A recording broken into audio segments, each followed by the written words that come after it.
નમસ્તે ખેડૂત મિત્રો, આજના વિડીયોની અંદર આપણે જોશું કે ગુજરાતની તમામ માર્કેટ યાર્ડની અંદર કપાસના કેવા ભાવ બોલાયા છે. સાથે સાથે એમસીએક્સ વાયદો અને ન્યુયોર્ક વાયદાની ભાવની હલચલ પણ આપણે જોશું અને રૂ બજારની સચોટ માહિતી પણ મેળવશું. પણ એની પહેલાં જો મિત્રો તમે ચેનલને સબસ્ક્રાઇબ ન કરી હોય તો ચેનલને સબસ્ક્રાઇબ કરી દેજો, જેથી કરીને ખેડૂતોને લગતા સમાચાર તથા કપાસના ભાવોના સમાચાર તમને સૌથી પહેલાં મળી રહે. મિત્રો, તો ચાલો શરૂ કરીએ આજનો આ વિડીયો.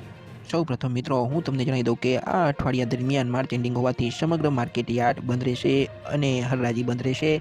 તો મિત્રો હવે આપણે ચર્ચા કરશું કે પાછલા અઠવાડિયાની અંદર કપાસના કેવા ભાવ રહ્યા છે અને સાથે સાથે કપાસના ફંડામેન્ટલ પણ જોશું અને જોશું કે આગામી દિવસોમાં કપાસના કેવા ભાવ રહી શકે. મિત્રો, તો સંપૂર્ણ વિશ્લેષણ હું તમારી સામે રાખવા જઈ રહ્યો છું. મિત્રો સૌપ્રથમ કપાસના ભાવની વાત કરીએ તો આ અઠવાડિયા દરમિયાન વાયદા બજારની સીધી અસર કપાસના ભાવો પર પડી છે મિત્રો, અને કપાસના ભાવો મળે 50 થી 100 રૂપિયા ઘટી ગયા છે.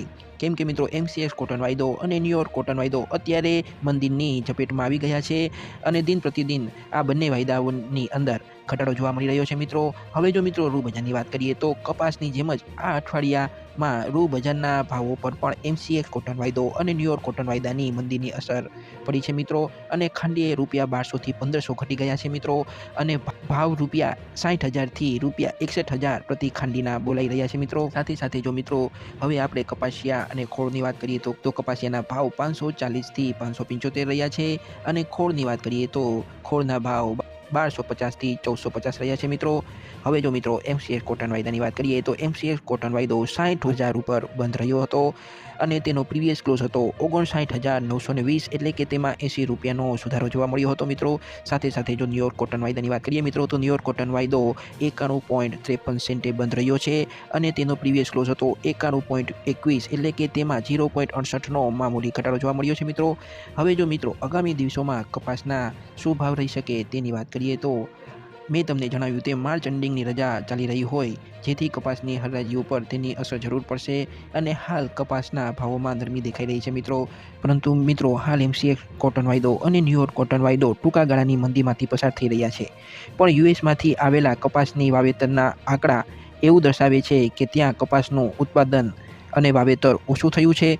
અને સાથે સાથે થોડા સમય પહેલાં સાઉથની ફેબ્રિક મિલ એસોસિએશન દ્વારા કપાસની ખરીદીને અટકાવી દેવાની સલાહ મોટી કંપનીઓને આપવામાં આવી હતી, જેથી રૂના ભાવ દબાવી શકાય, અને તેની વિપરીત અસર પણ રૂના અને કપાસના ભાવો પર પડી હતી. પણ મિત્રો હવે આ મોટી ફેબ્રિક અને યાર્ન કંપનીઓએ ફરીથી બજારની અંદર કપાસના ભાવ ઘટેલા હોય ફરીથી ખરીદી ચાલુ કરી દીધી છે.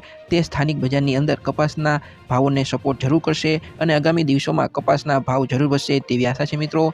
તો મિત્રો આજે ધૂળેટીની રજા હોવાથી તમામ માર્કેટયાર્ડની અંદર કપાસની હરાજી બંધ છે. તો આપણે જોશું કે શનિવારના રોજ ગુજરાતની તમામ માર્કેટયાર્ડની અંદર કપાસના શું ભાવ બોલાયા હતા.